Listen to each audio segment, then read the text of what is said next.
좌장을 맡아주실 카이스트의 산업 및 시스템공학과 박성현 교수님과 세션 2의 연사분들을 무대 위로 모시겠습니다.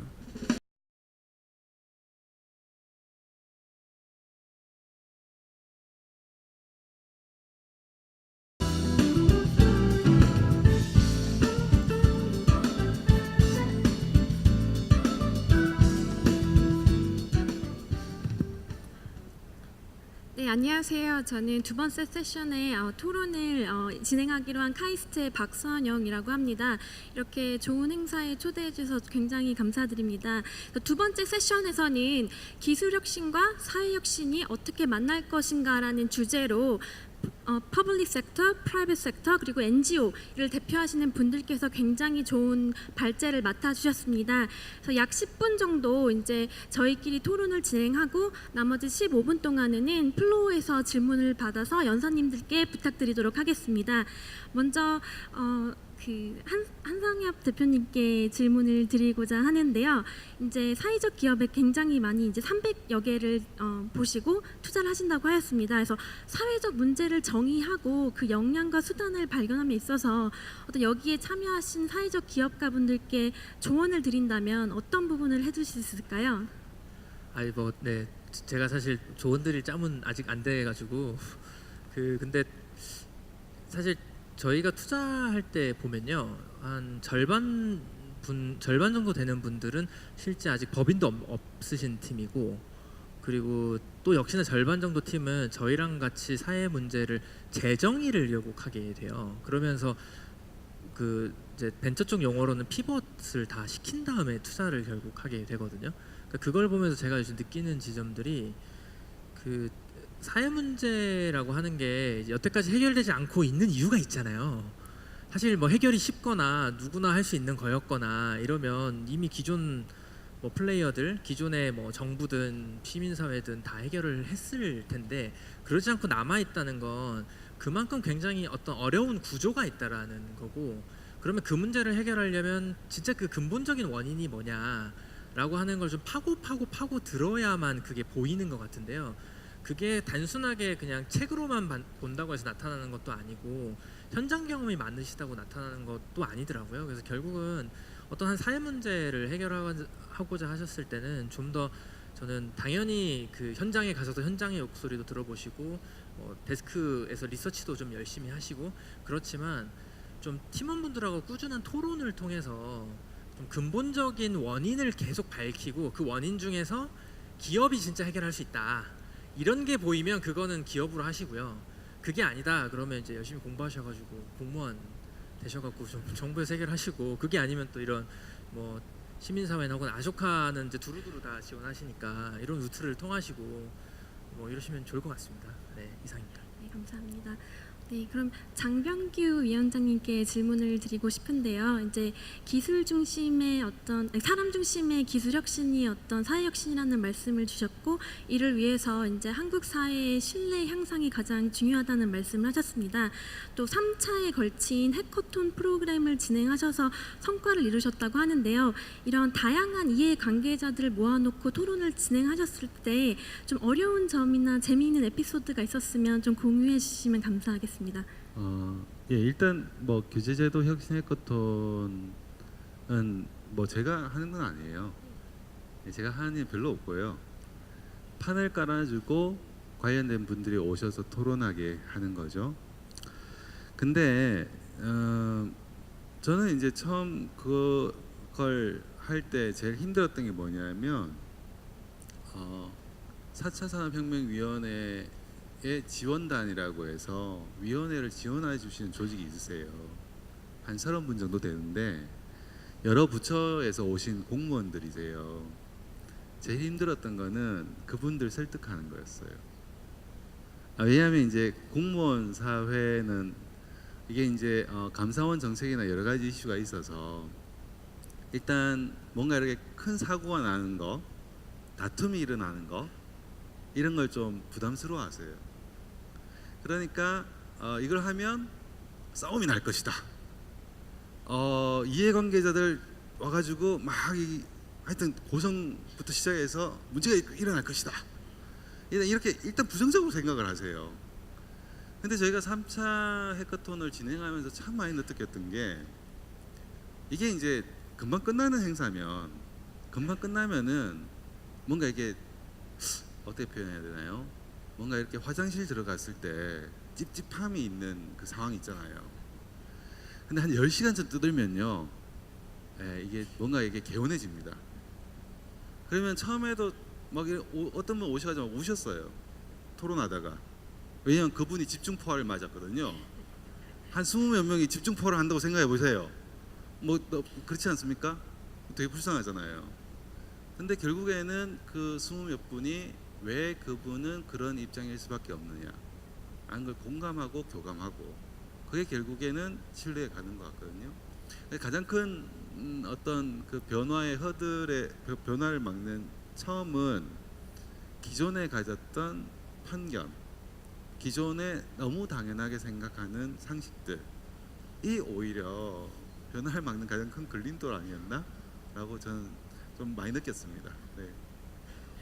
저 위원장님께 한 개 더 여쭤보면, 이제 그런 사회적 신뢰 수준을 향상시키기 위해서 여기 참여하신 이제 사회적 기업가 분들이나 사회 혁신가 분들께서 어떤 역할을 해주시면 좋을지 좀 여쭤보고 싶습니다. 아니 뭐 그렇게 어려운 질문을 막 하십니까? 그러니까 아니 근데 저는 아까 그 한상혁 대표님 얘기하면서 그 드는 생각은 뭐냐면, 저는 사회적 기업가 분들이 이렇게 살아야 된다가 아니라 사회적 기업가 분들이 그냥 자기 방식대로 살면 좋겠어요.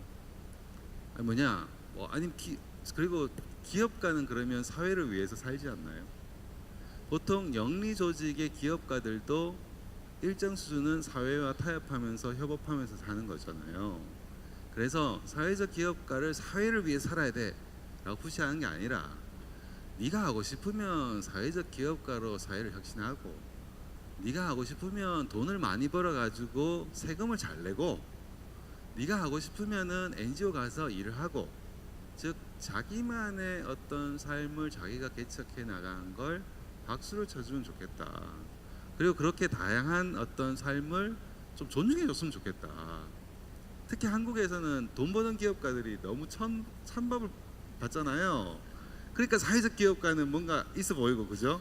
이 반발심이거든요. 그래서 제가 보기엔 둘 다 존재해야 되는 거예요. 좋은 사회는, 그렇죠?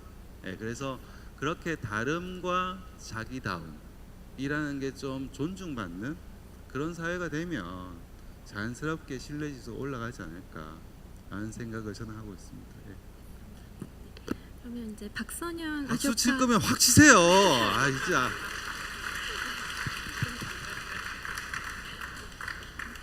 박선영 대표님께 제가 질문을 드리고자 하는데요. 이제 사이프리뉴어라는 이제 개념을 소개해주시고, 어떻게 보면 우리가 계속 말해왔던 사회 혁신가라는 개념과 굉장히 유사하게 들립니다. 그래서 한상혁 대표님께서 소개해줬던 많은 사회적 기업의 예를 보았을 때 어떤 느낌이 들었는지 좀 궁금하고요. 이제 두 번째로 한국에서 이런 사이프리뉴어를 육성하기 위한 어떤 제도적인 지원이 필요할지 좀 말씀해주시면 감사하겠습니다.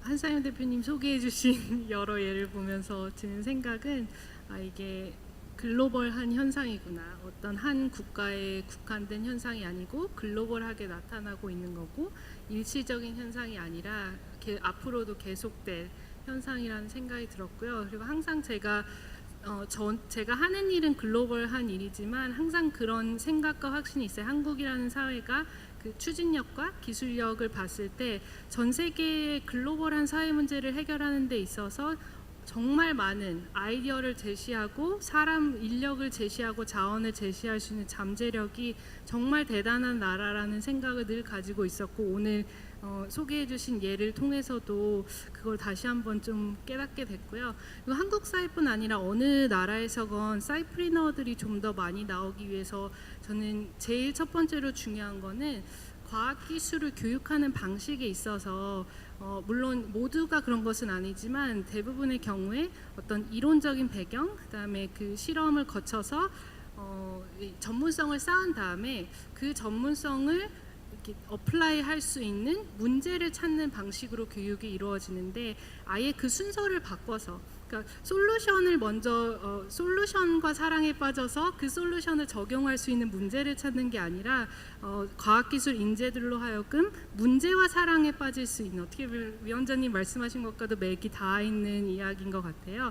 어떤 문제가 되었건 그 문제와 사랑에 빠져서 어떤 솔루션이 되었건 파고들고 실험해 볼 수 있는 인재들을 많이 길러내는 것이 저는 굉장히 중요하다고 보고, 그리고 전 세계에 존재하고 있는 사이프리너들을 좀 더 많은, 아쇼카뿐 아니라 많은 단체들이 적극적으로 소개하고 지원하고 그 사람들의 일을 응원함으로써 이게 어떤 예외적인 현상이 아니라 사회의 어떤 새로운 규범으로서 빨리 자리 잡을 수 있도록 하는 게 필요하지 않나, 그런 생각을 하고 있습니다. 감사합니다. 그러면 이제 한상엽 대표님께 한 가지 더 여쭤보면, 이제 옆에 장병규 위원장님께서 계시잖아요. 그래서 사회적 기업을 육성 지원하시면서 민간에서 느꼈던 어려운 점이 있으면 좀 말씀드리고 싶은 부분이 있으면 어떤 게 있을까요?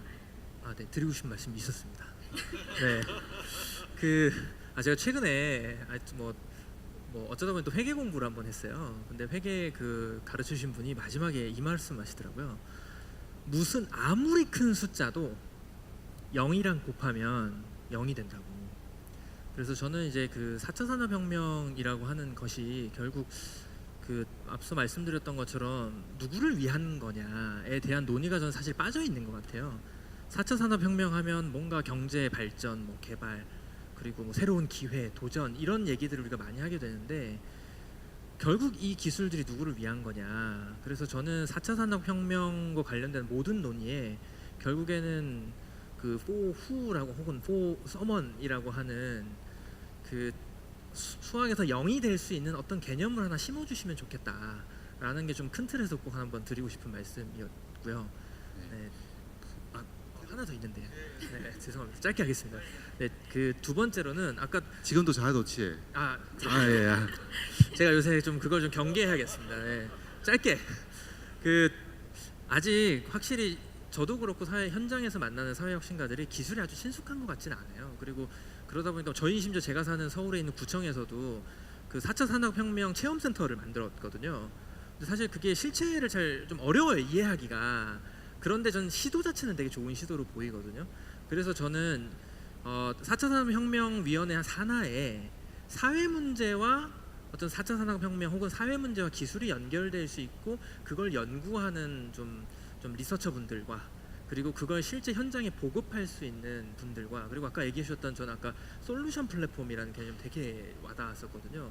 그런 여러 기술들이 있고 사회 문제 해결에 뜻이 있는 분들이 기술이 없다면 이곳으로 오셔서 우리와 접속을 하면 우리는 뭐 위원회에선 혹은 이제 정부에서는 기술을 좀 제공해 주시고 혹은 기술이 있는 전문가들과 연결을 해 주시고 현장에 있는 사회혁신가들은 그 기술과 연결해서 사회 문제를 잘 해결할 수 있고 그런 체계를 좀 한번 만들면 어떨까, 이 얘기를 드리고 싶었습니다. 두 가지인데요. 하나가 이제 4차 산업혁명이라는 게 기술에 대한 얘기가 많으니까 어떻게 보면은 이게 누구를 위한 거냐 이런 논의가 좀 빠져 있지 않느냐 하나, 또 하나는 사회혁신을 꿈꾸는 사람들이 기술을 잘 모르기 때문에 기술과 사회혁신가가 좀 만날 수 있는 어떤 장을 만들어주는 건 어떠냐, 이 두 가지 얘기이신 것 같아요. 후자는 그냥 제안에 가까우니까 그냥 고민해 보면 될 것 같고요. 4차 산업혁명위원회 지원단 중에 한 분이 저기 또 나와 계세요. 저분의 역할과 책임은 회의록을 적는 거거든요. 예, 그럼 뭐 어딘가에 이제 또 가겠죠. 예, 그거 하시면 될 것 같고요. 첫 번째에 대해서는 전 그런 얘기 드리고 싶어요. 그러니까 첫 번째 이슈에 대해서 두 가지 얘기 드리고 싶은데, 첫 번째는 뭐냐면은 현 정부의 기준은 어쨌든 사람 중심이라는 키워드는 명확하죠. 그래서 4차 산업혁명위원회가 작년 11월에 발표한 대응 계획, 제가 이제 큰 그림 1.0으로 부르는 거에 사실 기존 정부 정책을 취합한 거일 뿐이에요. 그게 왜냐하면 시간이 너무 없었기 때문에. 근데 유일하게 크게 넣은 게 뭐냐면 사람 중심이란 앞에 박아놨단 말이죠. 그래서 현 정부에서는 더불어 함께 사는 것, 사람이 중심이 되는 거에 대한 방점이 있다라는 건 얘기 드릴 수 있어요.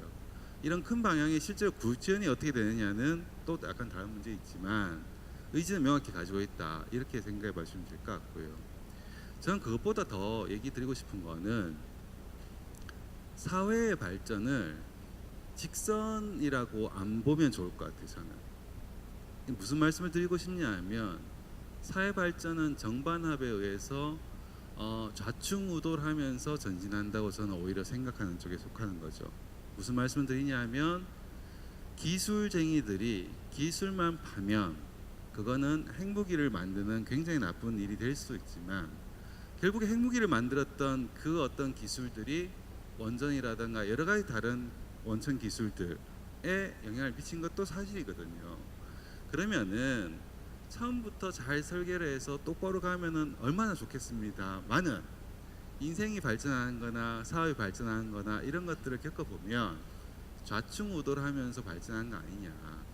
그렇다고 하면은 강한 에너지가 있는 사람들이 좀 빠르게 발전하도록 잘 케어를 해준다면 언젠간 또 정반합에 의해서 합으로 가 있을 거잖아요. 그런 면에서 꼭 너무 이렇게 바르게 가라, 꼭 사회를 위해서 살아라 라는 얘기를 안 하는 것이 오히려 사회 발전을 위해서 도움이 될 수도 있다 라는 생각은 저는 좀 얘기 드리고 싶습니다. 네. 답변이 네, 저를 자아도취해서 좀 나오게 하는 예, 답변이어가지고. 회피기를 썼습니다. 회피기. 네, 네. 네, 지금까지 이제 세 분과 간략하게 토론을 진행했고요. 이제 여기 세 분의 연사를 만나기 위해서 많은 곳에서 오셨는데 이제 플로어에서 지금부터 질문을 받겠습니다. 그래서 손을 들어주시면 이제 연사님 지정해서 질문을 해주시면 감사하겠습니다.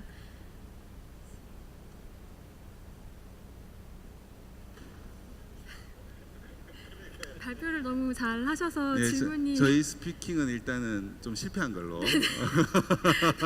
제가 너무 자아도취돼가지고 그랬던 것 같아요. 죄송합니다. 네. 여기 앞에 네, 여기 앞에 마이크 아쇼카 재단이라는 게 어떤 사회적 기능인 것 같은데 저기 사사카와 재단하고 무슨 관계가 있나요? 공식적인 협력 관계는 아직 없습니다. 네.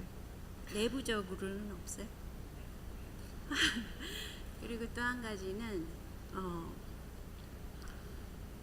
사람 중심이라면 4차 혁명이 로봇 산업을 서포트하는 그런 혁명이기 때문에 어차피 노동 문제가 관계가 되지 않나요? 예, 맞습니다. 예, 명확히 관련이 많습니다. 네. 그러시다면 관계가 있냐고 질문하셔서 관계가 있다고. 예. 관계가 크죠. 그래서 4차 혁명만을 연구하실 게 아니라 그 문제점이나 해법을 더 연구하셔야 되지 않나요? 예, 연구해야 됩니다. 이렇게 답변 드리면 안 되겠죠? 이렇게 답변 드리면 안 되니까. 예, 그러니까 이제 좀 진지하게 답변 드리면요. 저는 그런 질문을 받을 때마다 4차 산업혁명이 일제를 없애는 게 아니냐라는 질문 받을 때마다 늘 이렇게 반문합니다. 인류의 3, 4천 년 역사를 봤을 때 과연 이만큼 인류가 열심히 일하는 시대가 있었느냐? 라는 질문을 오히려 드리는 거죠. 아니, 제일 좋은 건 일을 안 하는 거 아닌가요? 일을 안 하고 잘 살면 좋잖아요. 그래서 근데 이거는 제가 보기에는 인간 본성의 문제에도 영향이 있고, 왜냐하면 역사적으로 보면 모든 사람이 같이 생산하고 모든 사람이 같이 나눈다는 공산주의는 어쨌든 인류 역사에서 실패했어요. 경제 모델이 실패한 거죠. 이론적으로는 멋있었지만 실제 동작 안 한 거잖아요. 그런데 개개인의 이기심을 갖다가 자극할 수 있는 자본주의는 어쨌든 성공한 거거든요. 그러면은 인류 역사는 어떤 인간 본성을 갖다가 적절하게 작업하면서 함께 더불어 살 수 있는 것들을 지난한 세월 동안 계속 실험을 했다라고 저는 생각하는 거거든요. 그러면은 4차 산업혁명이라는 기술이 오는 거는 자연스러움이고 그것은 저에게 주어진 좋은 툴이라고 저희는 생각을 하고요. 이것이 기존에 있었던 어떤 경제 질서들을 굉장히 영향을 많이 미치는 게 사실이죠. 그리고 제조업 혁명이라고 얘기했던 그런 산업화 시대에 있었던 기본 가정들을 4차 산업혁명이 굉장히 많이 가정들을 일단은 뭐 없애고 있다, 내지는 디스트럭티브 하고 있다, 혁신하고 있다가 아니라 없애고 있다 정도 수준의 혁명이 오고 있는 거거든요. 그럼 새로운 사회적 질서가 저에게 필요한 거고 그런 대화를 저희가 꾸준히 나눠가는 건 굉장히 중요한 거죠. 그렇게 해서 일자리가 없어지기 때문에 이걸 받아들이지 말아야 된다가 아니라 일자리가 없어지는 이런 어떤 큰 사회 변화가 우리 사회의 근본적 가정들에 대한 질문을 던지고 있는데 우리 사회는 앞으로 어떻게 전진해 나가야 되느냐라는 이야기를 나눈 것이 좀 더 생산적이라고 저는 생각하고요. 저의 역할과 책임 중에 하나가 그런 대화를 이끌어가는 것이라고 생각을 합니다. 예, 그래서 규제제도 혁신 해커톤이라는 것도 현 정부에서 포괄적 네거티브 규제라는 얘기를 하는데 그것만 가지고는 제가 보기엔 약하거든요. 왜냐하면 규제는 기본적으로 악마한 디테일에 있다고 디테일한 상황 때문에 문제가 되는 경우가 더 많아요. 그렇기 때문에 그런 포맷을 도입을 한 거거든요. 그래서 뭐 저뿐만 아니라 굉장히 다양한 분들이 큰 사회 변화가 오고 있고 그것이 우리가 가졌던 사회 협약들을 무너뜨리고 있기 때문에 새로운 사회 협약을 만들기 위해서 대화를 나누고 상호 다름을 인정하면서 앞으로 전진을 해야 그래야 한국 사회든 글로벌 사회가 전진할 수 있다라는 생각을 여기서 가져주신다면 그것만으로도 큰 소득이 있는 행사가 아니었느냐라고 저는 개인적으로 생각합니다. 네, 원래 단순하게 답변 드리려고 하다가 단순한 답변이 아니라서요. 농담할 수 없으니까 자아도취에 잠깐 빠졌습니다. 네. 좋은 답변 감사드리고요. 혹시 또 다른 질문 있으신가요? 먼저 네.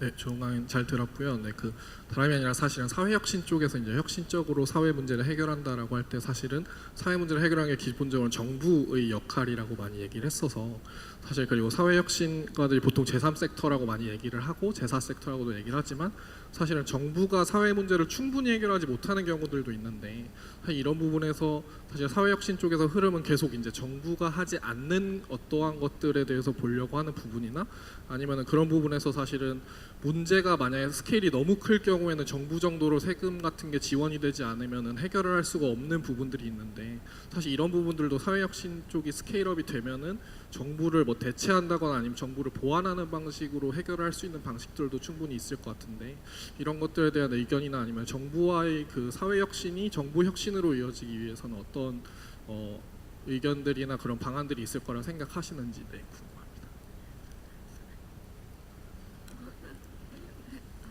그 혹시 원래 이거 이렇게 어려운 질문만 나오나요? 제가 앞서 발표를 잘못했나 봐요. 제가 이렇게 어려운 제가 한번 시도해 보겠습니다. 저는 정부는 사회혁신에 있어서 정말 피할 수 없는 꼭 필요한 협력, 사회혁신가들의 협력의 대상이라고 보고 있고요. 다만 아까 위원장님도 잠깐 말씀하신 것처럼 정부라는 거대한 조직이 돌아가고 그 조직이 방향을 바꾸기 위해서는 그게 아무리 작은 변화라 할지라도 굉장히 많은 이해관계자들이 가담이 되게 되어 있고 많은 시간과 노력과 복잡한 절차를 거쳐야 되는 측면이 있는데 그에 비해서 문제를 직접 겪고 있는 당사자들은 그거를 기다릴 수 있는 여유가 없는 경우가 대부분이라고 생각을 해요. 그래서 저는 저의 개인적인 의견은 저는 혁신은 불만과 짜증에서 나온다고 생각하거든요. 그 불만과 짜증을 가지고 있는 사람들이 행동에 나서서 이 새로운 방식이 가능할 수 있다는 것을 일단 보여주고 그 보여준 것을 토대로 해서 정부가 됐건 기업이 됐건 다른 시민단체가 됐건 다양한 방식으로 협력을 통해서 그 아이디어를 전파해 나가는 게 혁신을 스케일하는 데 있어서 굉장히 중요한 접근 방식이라고 생각을 하고 저희 펠로우들 같은 경우에도 단체를 크게 키우는 펠로우는 절대 많지 않습니다. 특히 최근 들어서 펠로우들의 단체의 규모는 점점 더 작아지고 있어요. 아까 그 풍선에 디지털 카메라 만들어서 활동하는 펠로우만 하더라도 정규 직원 10명 정도밖에 되지 않아요. 그렇지만 이 단체가 영향을 미친 국가의 숫자는 어마어마하고 그 아이디어를 받아들이고 있는 시민들의 숫자가 어마어마하다는 거죠. 그러니까 그런 식으로 나의 단체를 스케일업 한다기보다 아이디어를 스케일업 한다는 생각으로 혁신에 접근하면 좋을 것 같고 저희가 이제 매 5년마다 펠로우들의 임팩트를 이제 추적 조사를 하는데요. 그 중에 한 가지 저희가 꼭 물어보는 질문이 얼마나 많은 숫자의 단체들이 당신의 아이디어를 벤치마킹했습니까? 그 벤치마킹을 얼마나 적극적으로 도와주셨습니까? 그러니까 기업이라면 경쟁 기업에게 자신의 아이디어를 공유하기가 쉽지 않은데 진정한 사회 혁신가라면 사회 문제 해결을 위해서 본인의 성공적인 해결책을 얼마든지 오픈할 수 있어야 되고 그걸 적극적으로 장려해야 된다는 거죠. 그러니까 조금 차이가 있는 것 같아요. 혁신의 스케일과 일반 기업의 스케일을 생각하는 방식이. 그리고 답변이 그냥 네, 투표 되겠습니다. 투표하셔야죠. 저희는 직접 민주주의니까요. 그렇잖아요. 예, 그래서 사실 한국은 저는 그런 얘기를 드리고 싶은데 정말 자랑스러워하면 좋겠다라는 생각을 합니다. 사실 촛불 민심이라는 거는 직접 민주주의의 표상인 거거든요. 이거는 굉장히 높은 시민 의식이 없으면 사실 불가능한 일이고 전 지구 역사를 통틀어 보더라도 거의 없는 역사인 것 같거든요. 물리적 충돌도 없이 이뤄냈잖아요. 그런 직접 민주주의가 성숙돼 있는 곳에서는 직접 민주주의에 활발하게 참여한 것 자체가 이미 사회를 변화시키는 기본 권리를 행사한 거고 그 자체가 굉장히 큰 파워가 되는 거거든요. 예, 그렇게 좀 생각해 주시면 정부는 일단 같이 가야 됩니다. 물론 뭐 여러 이슈는 있지만요. 다음 질문. 네,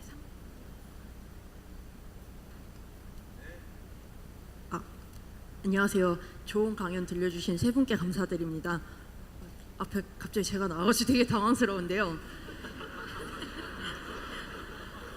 너무 앞에 있는 사람 십자포화를 얼마나 당혹스럽겠습니까? 예, 그냥 그러려니 하십시오. 예. 십자포화를 많이 맞으신 위원장님을 제외하고 나머지 두 분께 좀 질문을 드리려고 합니다.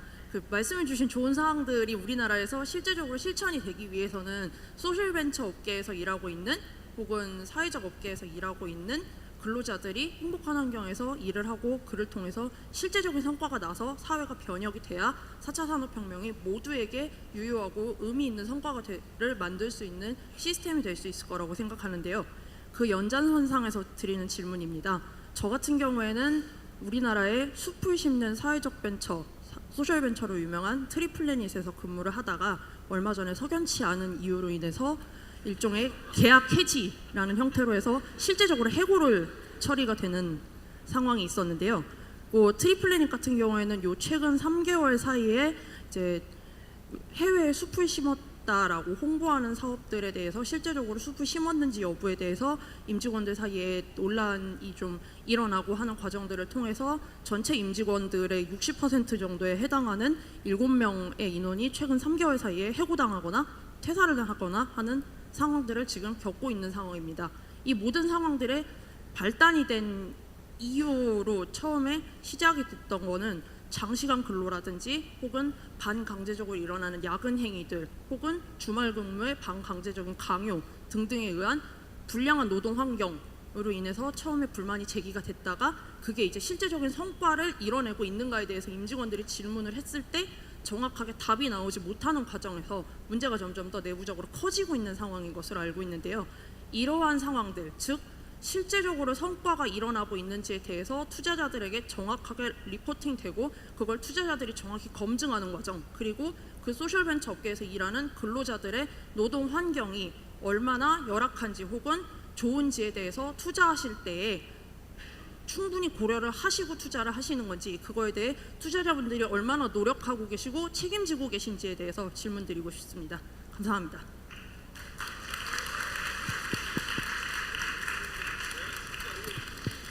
네, 발표를 잘못한 게 맞는 것 같아요.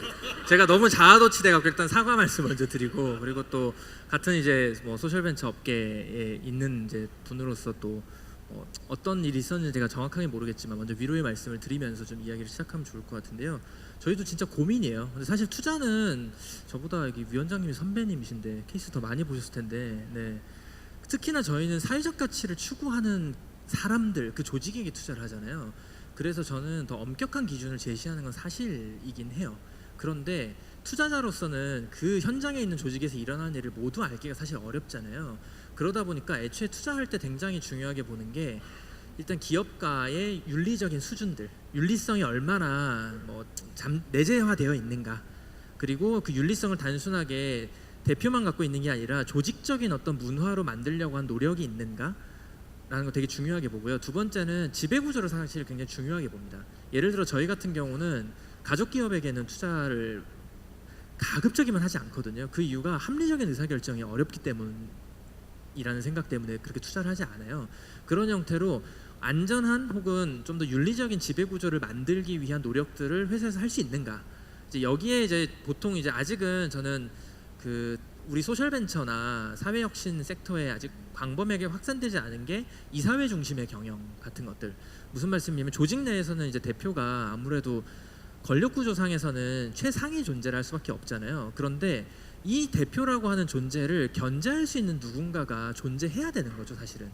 그게 이제 일반적으로 기업계에서는 이사회라고 하는 형태로 진화를 했는데, 하고 비영리도 이사회 형태로 진화를 했는데 아직 벤처나 소셜벤처 업계에서는 거기까지 못 간 것 같아요. 근데 그런 부분들을 실제로 지배 구조의 구조상에서 어떻게 우리가 이식시켜 줄 수 있을까라는 고민을 현실적으로 하고 있고요. 그리고 저희가 최근에 그 젠더 관점의 투자라는 투자를 시작했어요. 그 아시다시피 투자나 창업 생태계에서는 여성들이 인지적 편견이나 인지적 차별을 당하고 있는 게 현실로 보이거든요. 숫자적으로 보면. 그런데 일단 미국 중심의 데이터를 봤더니 여성 대표자나 혹은 조직 내 여성 비율이 높으면 조직이 훨씬 윤리적이라는 거예요. 심지어 성과도 더 잘 난다는 거예요. 그래서 저희가 최근에 투자할 때는 조직 내 여성 비율이나 경영진 내에서의 여성 비율이 얼마나 있는가, 만약에 여성이 없다면 현재 경영진이 여성을 늘리려고 한 노력을 하는가, 이런 다양한 형태로 저희가 좀 조직 내 윤리성과 지배 구조에 좀 영향을 주려고 노력하고 있고요.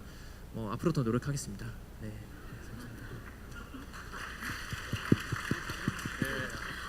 저 아쉽게도 30분의 토론 시간이 다 끝나는데요. 마지막으로 이제 짧게 이제 마무리 발언 듣고 마무리하도록 하겠습니다. 장병규 위원장님부터 말씀 네. 부탁드립니다. 그 말씀대로 이 마지막 나온 질문에 좋은 답은 결국에 거버넌스에 대한 얘기거든요.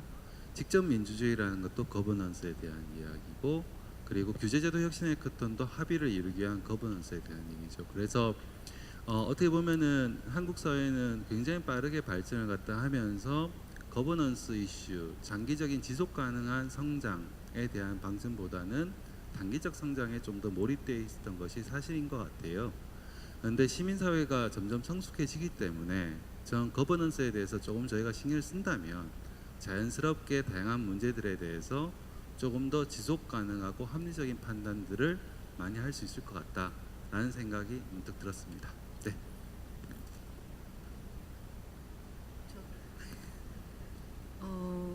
아까 이제 발표 기다리는 과정에서 잠깐 영상에 2050년의 사회 모습은 어떨 것 같냐고 여러 사람에게 물어보는 이 장면이 나오더라고요. 저는 그게 되게 인상 깊었는데, 저한테 개인적으로 2050년이란 모두가 상상할 수 있는 사회, 상상할 수 있는 능력과 여유와 기회가 있는 사회라는 생각이 들어요. 그거는 아쇼카만 할 수 있는 것도 아니고, 위원장님 혼자 할 수 있는 것도 아니고, 소풍 혼자 할 수 있는 것도 아니고, 정말 모든 사람들이 참여해야만 가능한 활동이기 때문에 이 컨퍼런스를 통해서 내가 할 수 있는 역할이 무엇인가에 대한 조금이라도 화두를 던질 수 있었다면 저는 되게 보람 있는 자리였을 것 같습니다. 네. 그 다시 한번 자아도취를 사과드리며, 저의 또 자아 비판을 하자면, 제가 문송에다가 코포자예요. 코딩 포기자. 그런데 그 요새 기술로 인한 사회 변화가 진짜 그 엄청날 거로 실제 보이거든요. 그런데 어쩔 때 보면 기술 변화가 사회 변화를 추동하는 것 같이 보이는 것도 사실인 것 같아요. 하지만 저는 여기서 중요한 거는, 그리고 제가 만났던 사회혁신가들의 공통점은 기술을 순전히 수단으로 보는 사람들이었고요. 그런 다음에 수단에서 멈추는 게 아니라 이 수단을 활용해서 도대체 누구한테 이 기술이 적용되어야 되냐라는 질문을 던지는 사람들이었거든요. 그래서 저는 이런 우리 앞으로 새로운 상상들을 하면서 기술이 매우 중요하다는 걸 이 자리를 통해서 많이 알게 됐으니까, 이제는 좀 질문을 이 기술들이 누구를 위한 것이어야 하나라는 질문으로 좀 이어지면 좋겠다라는 말씀드리면서 마무리하겠습니다. 네, 오늘 수고해주신 세 분의 연사분께 큰 박수 부탁드립니다. 감사합니다.